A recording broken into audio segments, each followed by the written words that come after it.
उन्होंने अंतरिक्ष से उपग्रह द्वारा भेजी गई कुछ तस्वीरें भेजीं, जिनमें गीजा के मुख्य पिरामिड की भूमिगत सतह दिखाई दे रही है। गीजा के महान पिरामिड के नीचे कुछ असाधारण चीज छिपी हो सकती है। ओसिरिस शाफ्ट की उन्हें सटीक तस्वीर मिल गई है। उन्नत स्कैन से विशाल रिक्त स्थान, घुमावदार शाफ्ट और यहां तक कि रेगिस्तान की सतह से हजारों फीट नीचे तक फैली संभावित संरचनाओं का पता चला है। शोधकर्ताओं का दावा है कि उन्होंने 2000 फीट से अधिक गहरे कुएं, गुफाएं और शाफ्ट खोजे हैं। कुछ शोधकर्ताओं का मानना है कि इन छिपी हुई गहराइयों में फिरौन के समय से भी पुराने रहस्य छिपे हो सकते हैं। मैंने कुछ सिद्धांत सुने हैं कि पिरामिड एक विद्युत संयंत्र हो सकते हैं। क्या इसमें कोई सच्चाई है? शायद पिरामिड एक से अधिक चीजें हों। शायद वे सिर्फ एक चीज ना हों, हजारों वर्षों से छिपा हुआ ज्ञान। और सबसे चौंकाने वाली बात यह है कि वैज्ञानिकों को वहां जो मिला वह सिर्फ असामान्य नहीं है, यह उनकी उम्मीदों से बिल्कुल अलग है। देखते रहिए, क्योंकि इससे सब कुछ बदल जाएगा। हालिया दावों के अनुसार हाल के वर्षों में नई तकनीकों ने वैज्ञानिकों को एक भी पत्थर उठाए बिना गीजा के महान पिरामिड के अंदर झांकने की अनुमति दी है। और उन्होंने जो खोजा है उसने सबसे अनुभवी मिस्रविदों को भी चकित कर दिया है। सबसे पहले स्कैन पिरामिड्स परियोजना थी, जो म्यूओनन टोमोग्राफी का उपयोग करने वाले शोधकर्ताओं की एक अंतर्राष्ट्रीय टीम थी। यह एक ऐसी तकनीक है जो ठोस पदार्थ से गुजरते समय ब्रह्मांडीय कणों को ट्रैक करती है। 2017 में इस टीम ने एक चौंकाने वाली बात का खुलासा किया। ग्रैंड गैलरी के ऊपर एक विशाल बड़ा खाली स्थान। यह लगभग 100 फीट लंबा है, स्टैच्यू ऑफ लिबर्टी के सिर जितना ऊंचा है और पूरी तरह से दुर्गम है। इससे भी अधिक चौंकाने वाली बात क्या है, इस खालीपन की पुष्टि 3 स्वतंत्र टीमों ने की, जिससे यह दशकों में पिरामिड के अंदर हुई सबसे विश्वसनीय आधुनिक खोजों में से एक बन गई। नेशनल ज्योग्राफिक और जो रोगन ने तो इसे सदी की सबसे महत्वपूर्ण खोजों में से एक बताया। लेकिन फिर एक और भी साहसिक दावा सामने आया। इटली और स्कॉटलैंड की एक संयुक्त टीम ने सिंथेटिक अपर्चर रडार SAR का उपयोग करके पिरामिडों के लगभग 2000 फीट नीचे मौजूद संरचनाओं का मानचित्रण किया है। यदि यह सच है तो इससे मिस्र के प्राचीन निर्माण की जात सीमाएं शाब्दिक और ऐतिहासिक दोनों दृष्टियों से कहीं अधिक गहरी हो जाएंगी। SAR रीडिंग से कथित तौर पर गहरे सम्मित रिक्त स्थानों या गुफाओं का संकेत मिलता है जो मानव निर्मित हो सकते हैं। लेकिन इसमें एक पेंच है। इन निष्कर्षों की अभी तक सहकर्मी समीक्षा नहीं हुई है और न ही अन्य टीमों द्वारा इन्हें दोहराया गया है, जिससे ये अत्यधिक विवादास्पद हो जाते हैं। फिर भी कई तरह के सिद्धांत सामने आने लगे हैं। कुछ लोगों का मानना है कि ये भूमिगत परिसर हो सकते हैं जो संभवतः पिरामिडों से भी पुराने हैं।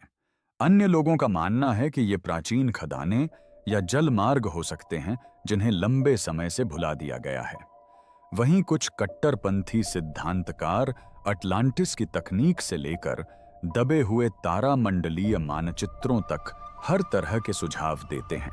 मामले को और भी पेचीदा बनाने के लिए मिस्र के पुरातत्व मंत्रालय ने SAR के दावों पर औपचारिक रूप से कोई प्रतिक्रिया नहीं दी है, जिससे यह अफवाह फैल रही है कि कोई नहीं चाहता कि हम खुदाई करें।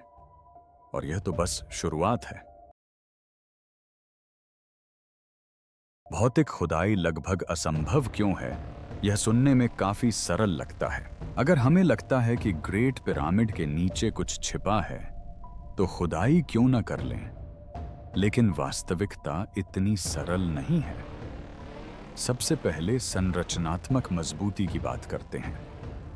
ग्रेट पिरामिड का अनुमानित वजन 60 लाख टन है, जिसे चूना पत्थर के बड़े बड़े ब्लॉकों में बड़ी सावधानी से और सटीक रूप से रखकर बनाया गया है।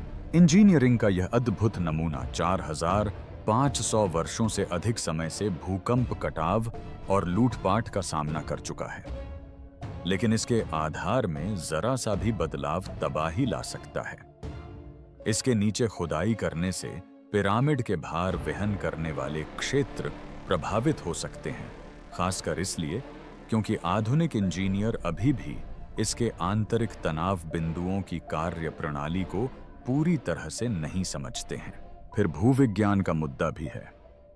पिरामिड मौकोटम और माँ आदि संरचनाओं की परतों के ऊपर टिका हुआ है, जो प्राकृतिक दरारों, भिन्न घनत्व और यहां तक कि भूजल के भंडारों से भरी हुई अवसादी चूना पत्थर की किस्में हैं।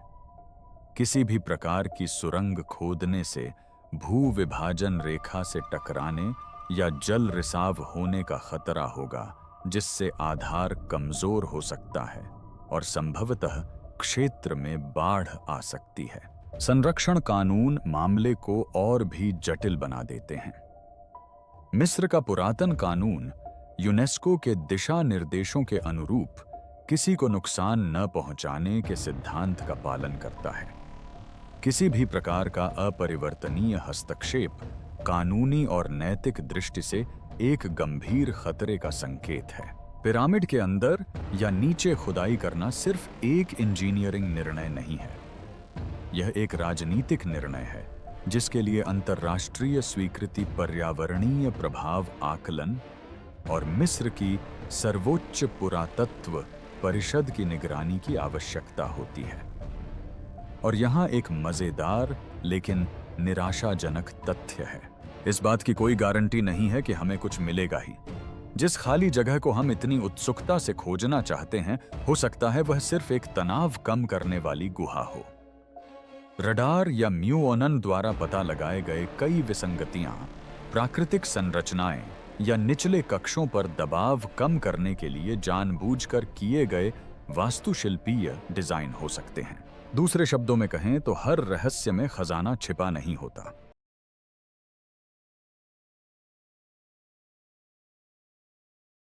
इस बात पर बहस जारी है कि पिरामिड के नीचे क्या छिपा है। गीजा के महान पिरामिड के नीचे किसी रहस्यमय चीज का सबसे पहला जिक्र प्राचीन यूनानी इतिहासकार हेरोडोटस से मिलता है। ईसा पूर्व 5वीं शताब्दी के आसपास लिखते हुए उन्होंने दावा किया कि पुजारियों ने उन्हें बताया था कि राजा खुफू को पानी से घिरे एक द्वीप पर धरती के भीतर गहराई में दफनाया गया था। कई लोगों को यह कोरी कल्पना लगती है, लेकिन कुछ लोगों का मानना है कि यह एक भूमिगत कक्ष की काव्यात्मक स्मृति हो सकती है, जो छिपी हुई नहरों या जल भंडारों के माध्यम से नील नदी से जुड़ा हुआ है। और हेरोडोटस ही एकमात्र स्रोत नहीं है।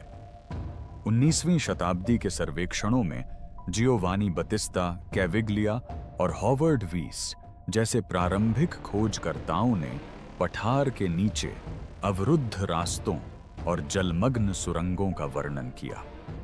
कुछ ने तो ऐसे कमरे खोजने का भी दावा किया जिन पर ऐसे चित्रलिपि अंकित थे जिनका कहीं और कोई दस्तावेजीकरण नहीं हुआ था। लेकिन इनमें से कुछ ही रिपोर्ट ठोस सबूतों पर आधारित थीं और मेंढक अपने पीछे अधूरी सच्चाइयों और अफवाहों का ढेर छोड़ गया। आधुनिक शोधकर्ता इस मामले में बंटे हुए हैं। मिस्र विज्ञानी जाही हवास अपने संशयवाद के लिए प्रसिद्ध हैं। उनका तर्क है कि अधिकांश गुफाओं या भूमिगत संरचनाओं के दावे अतिशयोक्ति या प्राकृतिक विशेषताओं की गलत व्याख्या हैं। फिर भी कुछ अन्य वैज्ञानिक सावधानी पूर्वक खुले दिमाग से इस मामले को देख रहे हैं। 1990 और 2000 के दशक में किए गए कुछ भूभौतिकीय स्कैन से पिरामिड के नीचे कम घनत्व वाले क्षेत्रों का संकेत मिला था, जो संभवतः खोखले स्थानों का संकेत देते हैं। लेकिन किसी को भी इनकी पुष्टि के लिए खुदाई करने की अनुमति नहीं दी गई है। फिर लुप्त अभिलेख और पुराने नक्शे भी हैं। एक विवादास्पद उदाहरण हावारा की कथित भूल भुलैया है। जो स्ट्रैबो और प्लिनी द एल्डर द्वारा वर्णित एक विशाल भूमिगत परिसर है, जिसके बारे में माना जाता है कि यह पिरामिड स्थल के पास दबा हुआ है। कुछ लोगों का मानना है कि इसके अवशेष गीजा पठार की ओर फैले हुए हैं और अभी तक अनदेखे कक्षों से जुड़े हो सकते हैं, लेकिन फिर से यह सब अपुष्ट है। लेकिन सवाल बढ़ते ही जा रहे हैं, क्योंकि हर बार जब तकनीक हमें एक झलक दिखाती है तो पिरामिड रहस्य की एक और परत उजागर कर देता है।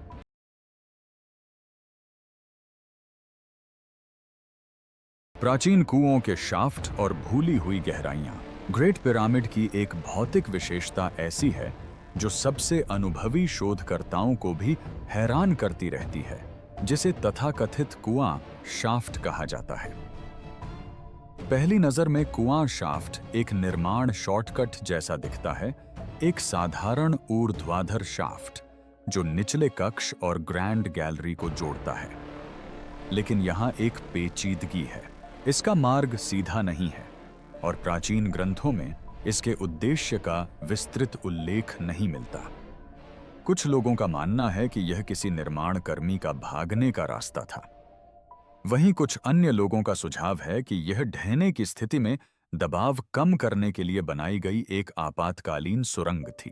लेकिन एक धारणा यह भी प्रचलित हो रही है कि कुएं का शाफ्ट, जो कभी गहरी भूमिगत प्रणालियों से जुड़ा हुआ था, अब कटाव या जानबूझकर किए गए निर्माण के कारण बंद हो गया है।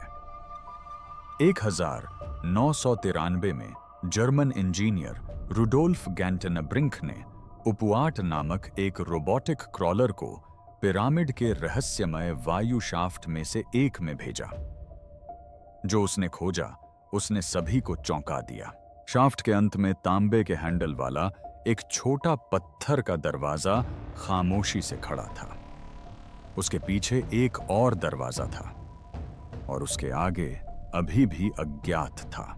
जेडी जैसे हाल के रोबोटिक सर्वेक्षणों ने इन संकरे घुटन भरे रास्तों में छिपे हुए पहले कभी न देखे गए पेंट चिन्हों और वास्तुशिल्पीय विशेषताओं की पुष्टि की है। कुआं, वायु मार्ग और भूमिगत गलियारे सभी एक बड़े समन्वित आंतरिक नेटवर्क का हिस्सा हो सकते हैं, जो एक प्रकार की प्राचीन जीवन रक्षक या स्थिरीकरण प्रणाली हो सकती है। लेकिन अगर यह सच है तो ये सब कहां ले जाते हैं? पेश है सबसे विचित्र सिद्धांत। यह संभावना है कि कुएं का शाफ्ट कभी किसी प्राकृतिक जल भंडार या भूमिगत नदी से जुड़ा हुआ था, और यह भी कि पिरामिड की पूरी संरचना भूमिगत जल ऊर्जा के अनुरूप संरेखित रही होगी। यह विचार क्रिस्टोफर डन और अन्य शोधकर्ताओं द्वारा खोजा गया है, जो यह मानते हैं कि प्राचीन मिस्रवासी कंपन अनुनाद को उस स्तर पर समझते थे जो आज तक हम नहीं समझते। इसलिए जब हम पिरामिड के नीचे खुदाई करने पर बहस कर रहे हैं, तो हो सकता है कि हमने सदियों पहले ही उसमें रास्ते बना दिए हों और ये भूल गए हों कि वे कहां जाते हैं। बेस हो रहस्यमय संरेखण और भूमिगत तारा मानचित्र सिद्धांत। पिरामिड की भौतिक संरचना से परे विद्वान लंबे समय से महान पिरामिड के सटीक खगोलीय संरेखण पर आश्चर्य व्यक्त करते रहे हैं। प्रत्येक भुजा को सही उत्तर दिशा के साथ संरेखित किया गया है, जिसमें त्रुटि 1 डिग्री के 1/15वें हिस्से से भी कम है, जो आधुनिक जीपीएस आधारित इंजीनियरिंग के बराबर सटीकता का स्तर है। लेकिन यहीं पर मामला दिलचस्प मोड़ लेता है। कुछ शोधकर्ताओं का मानना है कि पिरामिडों की बनावट स्वयं एक तारामंडल मानचित्र को दर्शाती है, और यह पैटर्न न केवल सतह पर बल्कि भूमिगत रूप से भी फैला हो सकता है। इस सिद्धांत को, जिसे अक्सर ओरियन सहसंबंध सिद्धांत कहा जाता है, पहली बार 1990 के दशक में रॉबर्ट बोवाल द्वारा प्रस्तावित किया गया था। इसके अनुसार गीजा के 3 मुख्य पिरामिड ओरियन की पेटी में स्थित 3 तारों के साथ संरेखित होते हैं। यह हिस्सा अपेक्षाकृत सुप्रसिद्ध है। हालांकि इस सिद्धांत का विस्तार कम ही जाना जाता है। गीजा पठार के नीचे स्थित भूमिगत संरचनाएं उन अंधेरे या अदृश्य तारों का प्रतिनिधित्व कर सकती हैं जो नग्न आंखों से दिखाई नहीं देते या जो केवल कुछ प्राचीन युगों के दौरान ही दिखाई देते हैं। इस सिद्धांत को और बल देने वाली बात क्या है? प्राचीन मिस्र की पौराणिक कथाओं में पाताल लोक या दुआत को अक्सर 12 द्वारों वाला स्थान बताया गया है, जिनकी रक्षा तारे, सर्प और दिव्य न्यायाधीश करते हैं। डेंडेरा जैसे मंदिरों में न केवल आकाश में बल्कि पृथ्वी के नीचे भी तारों के चार्ट बने हुए हैं, जो पाताल लोक और पुनर्जन्म के देवता ओसिरिस से जुड़े हैं, जिनका सीधा संबंध ओरियन से था। कुछ उपग्रह आधारित SAR स्कैन, हालांकि अभी तक सत्यापित नहीं हुए हैं, ज्ञात कब्रों और मार्गों से परे पठार के नीचे ज्यामितीय संरचनाएं दिखाते हैं, जिससे कुछ लोगों का मानना है कि हमने अभी सतह को मुश्किल से ही छुआ है। यदि ऐसा है तो खुदाई से न केवल इतिहास का पता चलेगा, बल्कि इससे ब्रह्मांड की एक प्राचीन रूपरेखा भी सामने आ सकती है। पिरामिड और भूली हुई विद्युत चुंबकीय पहेली पत्थर, पानी और शून्य से परे महान पिरामिड के चारों ओर रहस्य की एक और परत छिपी हुई है, इसके विचित्र विद्युत चुंबकीय गुण। 2018 में रूस के ITMO विश्वविद्यालय के भौतिक विदों की एक टीम ने एक अध्ययन प्रकाशित किया, जिसमें सुझाव दिया गया कि पिरामिड अपने कक्षों और आधार के नीचे स्वाभाविक रूप से विद्युत चुंबकीय ऊर्जा को केंद्रित कर सकता है। सिमुलेशन का उपयोग करते हुए उन्होंने पाया कि पिरामिड रेडियो तरंगों के साथ इस तरह से परस्पर क्रिया करता है कि ऊर्जा विशिष्ट स्थानों पर केंद्रित हो जाती है, मानो इसे अदृश्य शक्तियों का उपयोग करने के लिए डिजाइन किया गया हो। मुख्यधारा के मिस्र विज्ञानी कहते हैं कि यह शायद महज एक संयोग है, आकार और पैमाने का परिणाम है, लेकिन दूसरों के लिए यह कई दिलचस्प संभावनाएं पैदा करता है। क्या पिरामिड के निर्माताओं ने आधुनिक विज्ञान से बहुत पहले ही अनुनाद और ऊर्जा के बुनियादी सिद्धांतों को समझ लिया था? इस पहेली को सुलझाने के लिए आधुनिक किस्से भी मौजूद हैं। पिरामिड के अंदर कंपास लेकर घूमने वाले पर्यटक और शोधकर्ता कभी-कभी सुई में मामूली उतार चढ़ाव की सूचना देते हैं, जबकि अन्य लोग राजा के कक्ष के ताबूत जैसे महत्वपूर्ण स्थानों पर खड़े होने पर स्थिर ऊर्जा का अनुभव करते हैं। इनमें से किसी भी बात की पूरी तरह से पुष्टि नहीं हुई है, लेकिन दावों की एक रूपता इस बहस को जीवित रखती है। और यहाँ एक रोचक ऐतिहासिक संबंध है। निकोला टेस्ला स्वयं पिरामिडों से मोहित थे। उन्होंने पिरामिडों के अनुपात का अध्ययन किया और यहाँ तक कि अपने प्रायोगिक टावरों को भी गीजा की संरचना के अनुरूप बनाया। टेस्ला का मानना था कि पृथ्वी स्वयं प्राकृतिक अनुनादों के माध्यम से ऊर्जा को वायरलेस रूप से संचारित कर सकती है। यह अवधारणा पिरामिड की कथित विद्युत चुंबकीय संकेंद्रण क्षमता से आश्चर्यजनक रूप से मिलती-जुलती है। यदि पिरामिड के नीचे अभी भी अज्ञात रिक्त स्थान या कक्ष मौजूद हैं, तो क्या वे भी इस विद्युत चुंबकीय रहस्य को सुलझाने में भूमिका निभा सकते हैं? शायद छिपे हुए स्थान अनुनादी गुहाओं के रूप में कार्य करते हैं, जो क्षेत्रों को इस तरह से बढ़ाते हैं जिसे हमने अभी मापना शुरू ही किया है। पिरामिड और अभिलेखों का खोया हुआ कक्ष महान पिरामिड से जुड़ी सबसे प्रसिद्ध किंवदंतियों में से एक अभिलेखों के कक्ष की अवधारणा है, जो एक गुप्त पुस्तकालय है जिसमें प्राचीन सभ्यताओं का ज्ञान समाहित माना जाता है। इस मान्यता के अनुसार गीजा की रेत के नीचे कहीं एक विशाल भूमिगत संग्रह है, जिसमें मिस्र के राजवंशों से भी कहीं पुराने ग्रंथ, मानचित्र और प्रौद्योगिकियां मौजूद हैं। इस कहानी की जड़ें शास्त्रीय स्रोतों में निहित हैं। प्लेटो जैसे यूनानी इतिहासकारों ने अटलांटिस के बारे में लिखा और उन सभ्यताओं की ओर इशारा किया जो नष्ट हो गईं, लेकिन अपने पीछे ज्ञान छोड़ गईं। बाद में अल मकरीजी जैसे अरब इतिहासकारों ने उन गुप्त तहखानों का वर्णन किया जहां बाइबल में वर्णित बाढ़ से पहले पुजारी पवित्र ग्रंथों को रखते थे। 20वीं शताब्दी तक एडगर केसी जैसे रहस्यवादियों ने इस कहानी को पुनर्जीवित किया। यह भविष्यवाणी की गई थी कि एक दिन स्फिंक्स के नीचे एक अभिलेख कक्ष खोजा जाएगा जो पिरामिडों से जुड़ा होगा। मुख्यधारा के मिस्र विज्ञानी तर्क देते हैं कि इसका समर्थन करने के लिए कोई भौतिक प्रमाण नहीं है। फिर भी कुछ रोचक विसंगतियां इस सिद्धांत को जीवित रखती हैं। 1990 के दशक में स्फिंक्स के आसपास किए गए ग्राउंड पेनेट्रेटिंग रडार स्कैन से उसके पंजों के नीचे रहस्यमयी गुफाएं दिखाई दीं। और हाल ही में SAR द्वारा लगभग 2000 फीट गहरी संरचनाओं के दावों से यह अटकलें तेज हो गई हैं कि वास्तव में कुछ असाधारण छिपा हो सकता है। यह विचार आधुनिक दर्शकों को गहराई से प्रभावित करता है, क्योंकि यह बताता है कि हमारा जाना पहचाना इतिहास अधूरा हो सकता है। क्या होगा अगर प्राचीन ग्रंथों में भूली हुई विज्ञान विद्याओं या लुप्त युगों का विवरण सीलबंद कक्षों में छिपा हो? क्या होगा अगर पिरामिड सिर्फ एक मकबरा न होकर मानवता के लिए एक टाइम कैप्सूल भी हो? यही कारण है कि हॉल ऑफ रिकॉर्ड्स आज भी इतना दिलचस्प विषय बना हुआ है, न केवल कुछ कट्टरपंथी सिद्धांतकारों के बीच, बल्कि मुख्य धारा की संस्कृति में भी।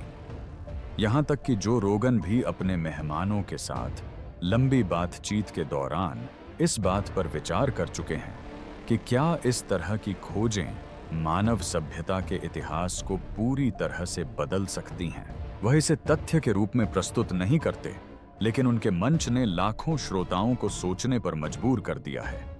क्या होगा अगर यह सच हो? अपनी राय कमेंट्स में साझा करें और सब्सक्राइब करना न भूलें, क्योंकि अगला खुलासा इससे भी अधिक चौंकाने वाला हो सकता है। पिरामिड और शापित उत्खनन। जब भी महान पिरामिड के नीचे खुदाई का विषय उठता है, एक बात बार बार सामने आती है: शाप। हालांकि मुख्यधारा का पुरातत्व शास्त्र ऐसी धारणाओं को अंधविश्वास कहकर खारिज करता है, इतिहास गवाह है कि पिरामिडों की खोज से जुड़ी दुर्भाग्य की कहानियां उतनी ही पुरानी हैं जितनी कि स्वयं पिरामिडों की खोज। सबसे प्रसिद्ध कहानी तथाकथित फिरौन का शाप है, जो 1922 में तुतनखामेन के मकबरे की खोज के बाद प्रचलित हुई। सीलबंद कक्षों को खोलने के कुछ ही महीनों के भीतर हॉवर्ड कार्टर की टीम के कई सदस्यों की रहस्यमय परिस्थितियों में मृत्यु हो गई, जिनमें संक्रमण और बुखार जैसी बीमारियां शामिल थीं जो उस समय समझ से परे लग रही थीं। दुनिया भर के समाचार पत्रों में सुर्खियां छपीं, जिनमें दावा किया गया कि यह अभिशाप सचमुच मौजूद था। हालांकि आधुनिक विज्ञान इन अधिकांश मौतों का कारण मकबरे की हवा में मौजूद बैक्टीरिया और फफूंद को मानता है, फिर भी यह मिथक कायम रहा और इसने मिस्र के पवित्र स्थलों से छेड़छाड़ के बारे में लोगों की सोच को आकार दिया। लेकिन तुतनखामेन पहला मामला नहीं था। 1800 के दशक में गीजा में शुरुआती खोजकर्ताओं ने भी अजीब दुर्घटनाओं, महत्वपूर्ण क्षणों में औजारों के टूटने, श्रमिकों में अचानक बीमारियों और यहां तक कि शाफ्ट के ढहने की सूचना दी, जिसके कारण टीमों को अपनी खुदाई छोड़नी पड़ी। स्थानीय मजदूर अक्सर काम जारी रखने से इनकार कर देते थे, क्योंकि वे प्राचीन चेतावनियों का हवाला देते थे कि राजाओं के विश्राम स्थलों को छेड़ने से विपत्ति आएगी। आज भी जब मिस्र के कुछ अधिकारियों से पूछा जाता है कि हम महान पिरामिड के नीचे खुदाई या ड्रिलिंग क्यों नहीं करते, तो वे इन्हीं पुरानी मान्यताओं का हवाला देते हैं। यह सिर्फ संरक्षण कानून का मामला नहीं है, यह अज्ञात के प्रति एक सांस्कृतिक श्रद्धा है। दिलचस्प बात यह है कि कुछ वैज्ञानिकों का मानना है कि शाप की कहानियों में सच्चाई का अंश छिपा हो सकता है। बंद कक्षों में जहरीली गैसें फफूंद या रोगाणु हो सकते हैं जो हजारों वर्षों से अलग थलग पड़े हुए हैं। इन्हें अचानक खोलने से शोधकर्ता घातक वातावरण के संपर्क में आ सकते हैं, जिससे अभिशाप कम अलौकिक तो हो जाएगा, लेकिन उसका खतरा कम नहीं होगा। पिरामिड और ध्वनि का रहस्य। महान पिरामिड का सबसे विचित्र और कम चर्चित पहलू वह नहीं है जो हम देखते हैं, यह वह है जो हम सुनते हैं, या यूं कहें कि जो हम नहीं सुनते हैं। इसके आंतरिक कक्षों का अध्ययन करने वाले शोधकर्ताओं ने अक्सर असामान्य ध्वनिक गुणों की रिपोर्ट की है। उदाहरण के लिए, राजा के कक्ष में ध्वनि प्रवेश करने पर ग्रेनाइट की दीवारें एक विशिष्ट आवृत्ति पर प्रतिध्वनित होती हैं। यह संयोगवश नहीं होता। यह कक्ष लगभग एक विशाल ट्यूनिंग फोर्क की तरह काम करता है। यह निम्न कंपन को इस तरह से बढ़ाता है जिसे आधुनिक इंजीनियर अभी तक पूरी तरह से समझ नहीं पाए हैं। कुछ वैज्ञानिकों का मानना है कि यह जानबूझकर किया गया था। प्राचीन निर्माताओं ने संभवतः पिरामिड को पृथ्वी से उत्पन्न होने वाले प्राकृतिक कंपनों, जिनमें सूक्ष्म भूकंपीय गतिविधि और पठार के नीचे जल प्रवाह भी शामिल है, के साथ परस्पर क्रिया करने के लिए निर्मित किया होगा। छोटे रानी कक्ष पर किए गए प्रयोगों में भी इसी प्रकार की विचित्रताएं देखी गई हैं। कुछ आवृत्तियों के कारण कक्ष में गुनगुनाहट उत्पन्न होती है, मानो दीवारें ध्वनि के प्रति संगीतमय प्रतिक्रिया दे रही हों। इसी कारण कुछ शोधकर्ताओं ने यह सिद्धांत दिया है कि वहां किए जाने वाले अनुष्ठानों में ध्वनि तरंगों का प्रभाव अधिक रहा होगा, जिससे पुजारियों और फराओं को लगभग अलौकिक अनुभव प्राप्त हुआ होगा। अब यहां से यह और भी रोचक हो जाता है। गीजा के नीचे स्थित भूमिगत जल भंडारों का अध्ययन कर रहे भूभौतिक विदों का सुझाव है कि बहता पानी कंपन उत्पन्न कर सकता है, जिसे संरचना द्वारा ग्रहण किया जा सकता है। कुछ संकीर्ण सोच वाले शोधकर्ताओं का मानना है कि पिरामिड एक विशाल ऊर्जा संवाहक की तरह काम करता रहा होगा, जो प्राकृतिक कंपनों को ऊर्जा में परिवर्तित करता था, या कम से कम उनका उपयोग धार्मिक अनुष्ठानों के लिए करता था। यह सिद्धांत सही हो या न हो, ध्वनि संबंधी विसंगतियां वास्तविक हैं, जिन्हें स्वतंत्र टीमों द्वारा बार बार मापा गया है, और ये एक महत्वपूर्ण प्रश्न खड़ा करती हैं। यदि जिन कक्षों को हम जानते हैं वे इतनी विचित्रता से प्रतिध्वनित होते हैं, तो उन अनदेखे रिक्त स्थानों का क्या वे ध्वनि हेरफेर के लिए डिजाइन किए गए किसी गुप्त नेटवर्क का हिस्सा हो सकते हैं, या फिर कोई प्राचीन संचार प्रणाली।